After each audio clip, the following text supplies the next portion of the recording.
Abel Ferreira encaminha a saída para a seleção brasileira. A gente não pode deixar de falar do Vitor Roque. E aí, rapaziada, ele flopou? E também tudo sobre a partida contra o Ceará. Carta na rede, muito mais que 90 minutos. Bora lá, meu irmão, vem comigo, vem? Então roda a vinheta.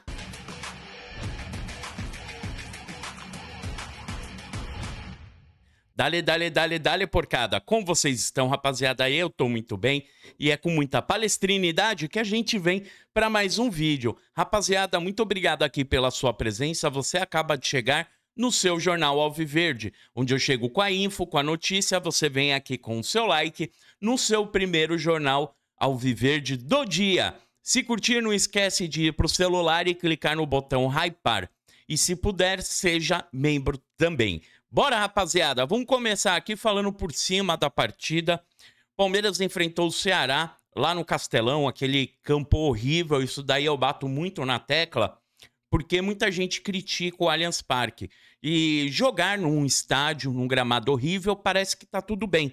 Não tem crítica das pessoas, mas tem que ter, assim como fazem do tapete que tem no Allianz Parque, que é um gramado perfeito. O Palmeiras venceu por 1-0 com um gol do Gustavo Gomes. A gente viu que essa jogada de cabeça funciona muito bem. Gustavo Gomes, que estava meio apagado, sem marcar gol, voltou a marcar. Palmeiras jogou bem, não jogou mal, mas teve um jogo difícil. Não teve vida fácil no Castelão. O Ceará veio para cima.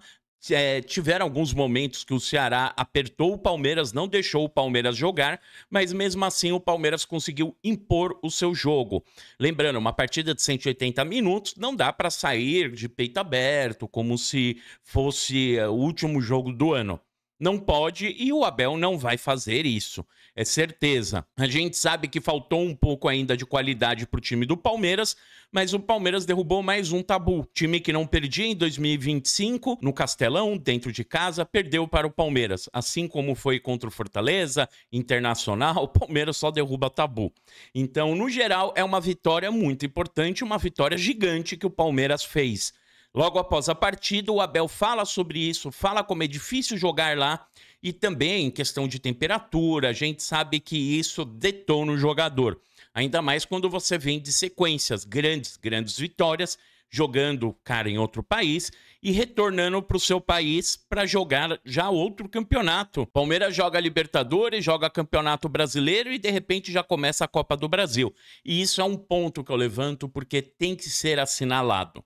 No geral, para mim foi uma ótima vitória. Comenta aqui quem foi o melhor da partida para você. Rapaziada, agora eu pergunto para vocês, e o Vitor Roque flopou? Já são mais de 10 partidas, ele não marcou gol. A gente viu que ontem a gente teve um ataque de 321 milhões com Paulinho, com Vitor Roque, que não marcaram.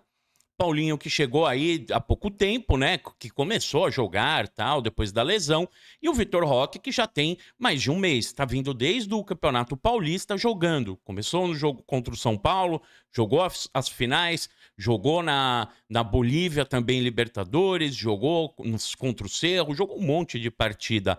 E o que está acontecendo com o menino que, na minha opinião, é um menino prodígio, é um baita jogador. Muita gente fala que a bola não chega para ele, mas eu levanto a bola e pergunto, a bola chega para quem? Porque pro Pedro também não chega lisa, pro Verratti também não chega lisa, bonita. Então eu acho que tá faltando pro Vitor Roque talvez um pouco mais de adaptação com o elenco do Palmeiras. Só isso explica essa seca de gols, mas tá na hora dele começar a marcar. Isso daí, para mim, começa a ser um pouco preocupante, porque é um jogador que chegou com status para resolver os nossos problemas com a camisa 9. Ó, vamos falar a verdade? O Borja, que é o Borja que todo mundo falava que era ruim, no primeiro jogo ele marcou. Depois marcou uma sequência também de jogos. Por isso que eu digo, jogo fácil não vai ter para ninguém. O futebol é assim, mas eu vejo que o Vitor Roque ele precisa talvez, cara, mudar um pouco o estilo de jogo, melhorar de alguma forma, porque o Flaco Lopes está marcando. Como que o Flaco Lopes está marcando e o Vitor Roque não está? É complicado, porque sobra as bolas boas para o Flaco Lopes e não mostra e não sobra as bolas boas para o Vitor Roque. Eu não estou queimando o jogador, eu estou trazendo para vocês um ponto de vista que a gente tem que olhar, principalmente na hora de decidir se realmente ele resolve ou não resolve os nossos problemas. Independentemente de tudo, a gente vai ter que continuar com ele e apostar que ele vai desencantar. Mas o quanto antes resolverem um problema do porquê que ele não está desencantando, é mais fácil, é mais rápido para resolver isso.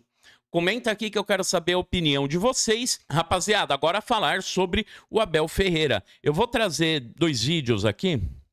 O próprio Abel falando na coletiva e depois alguns jornalistas também falando sobre isso, que é importantíssimo, e a gente vai conversar em cima das falas deles. Bora? Há um lema na bandeira do Brasil que eu gosto muito, ordem e progresso. E eu já estou aqui há fazer 5 anos no Brasil e é algo que eu me identifico muito aqui no Palmeiras. Ordem e progresso, é isso que nós fazemos aqui dentro.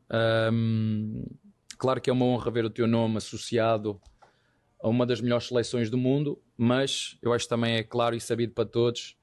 Tenho contrato com o clube, o meu foco é total e absoluto com os meus jogadores, o meu compromisso é total e absoluto com o Palmeiras e não te posso dizer muito mais nada do que isto. E pronto, é isto. Obrigado, Abel. Tá bem? Boa noite a todos, muito obrigado. Rodrigues, a direção da CBF começa a trabalhar com outras ideias, outros nomes, e um desses nomes seria o do Abel Ferreira. O Mauro até citou que a CBF estuda uma possibilidade de ter o Abel Ferreira já na data FIFA de junho.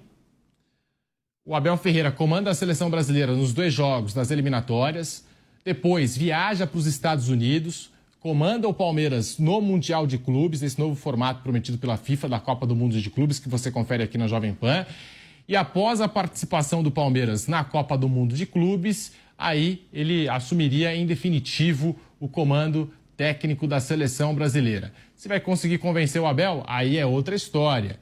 Se vai conseguir convencer o Palmeiras, a Leila Pereira, a liberação, aí é outra coisa. Mas esse é o plano da CBF, é um dos planos que tem a Confederação Brasileira de Futebol. E lá no Castelão, a Leila Pereira falou sobre o assunto e o Abel Ferreira. Começando pela Leila Pereira, presidente do Palmeiras, que eu acabei de receber aqui, hein? Ela disse o seguinte, em entrevista ao pessoal da transmissão, né? Abre aspas, nenhuma pessoa da CBF ou ligada à CBF procurou o Palmeiras para falar sobre o Abel. Aliás, eu tenho certeza de que se a CBF tiver interesse de fazer futuramente um convite ao Abel... Isso eu não tenho certeza.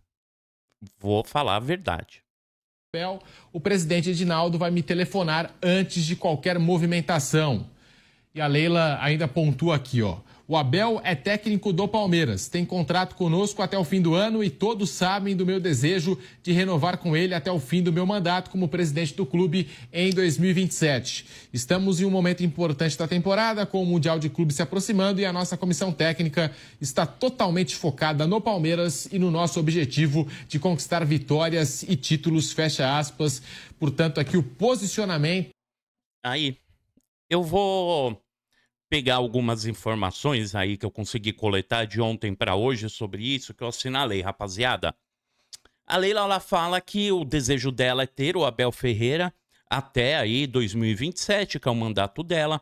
O técnico, ele diz que está 100% no Palmeiras, até aí tudo bem. Só que tem um outro lado que é muito forte, que é a CBF. O vexame que a CBF passou essa semana, novamente com o Ancelotti, que ele ficou muito irritado, que vazaram informações. E hoje, já pela manhã, a informação é que a CBF já está em contato com ele. Já está em contato com o seu staff. Já começam as negociações. Se o Abel vai aceitar sair do Palmeiras, se o Abel vai aceitar isso ou aquilo... ainda não dá para saber. O que a gente vai trabalhar são com informações vazadas e da CBF, todas são vazadas. Agora, em questão do Abel Ferreira ir treinar a CBF, treinar o Palmeiras e depois se dedicar à CBF, cara, é literalmente um puxão de tapete pro Palmeiras. Eu já trouxe isso e falei, seria horrível a saída dele. Primeiro, porque ele é um baita treinador, é um cara que apaga incêndio, é um cara que resolve problemas e ele tem a qualidade de resolver problemas o quanto antes, o mais rápido possível. Segundo, o Palmeiras ficaria sem técnico, não tem técnico bom no mercado. Se para achar o Abel Ferreira foi uma grande sorte, que era a terceira ou quarta opção, imagina achar alguém igual a ele, com perfil campeão, com cara trabalhador, com cara isso ou aquilo. Eu sei que muita gente vai falar, mas o que o Abel faz, outros vão fazer com o mesmo time. Será que eles vão conseguir se reinventar com o mesmo time? Será que vai conseguir fazer uma mudança de elenco, uma oxigenação de elenco, da mesma forma que aconteceu com o Palmeiras? Eu acho muito difícil. Eu acho que isso é um tempo maior que um treinador muito competente consegue fazer. O Abel, ele tem todos os defeitos, todos os problemas do mundo dentro do Palmeiras. Ele acaba tendo as ideias dele, ele leva até o final, ele deixa de pôr jogador, mas ele é um baita treinador. A gente sabe, quando ele põe um negócio na cabeça, não põe o Hendrick lá na Libertadores e é ponto, não põe. Pode estar da pior forma, mas ele não põe. Então tudo isso tá na bagagem do Abel, que você leva como um treinador campeão hoje. Hoje o Abel é um dos treinadores mais campeões do mundo. A gente olha para o mercado brasileiro, mas quando você põe ele numa prateleira mundial, ele não é o top 1, mas ele tá a caminho disso. Outras pessoas dizem que eu conversei, fala que ele só sai do Palmeiras para assumir uma seleção se for a seleção de Portugal. Esse seria o papo que ele dá, que o sonho dele é treinar a seleção de Portugal. Agora a gente vai ter que aguardar. É isso. Beleza, rapaziada? Ótima vitória da CEP, isso que importa. Torcer pro Mister ficar no Verdão e o que Vitor Roque também comece a fazer gols. Muito obrigado pela sua audiência, pela sua paciência. Deixa seu like aqui e avante palestra!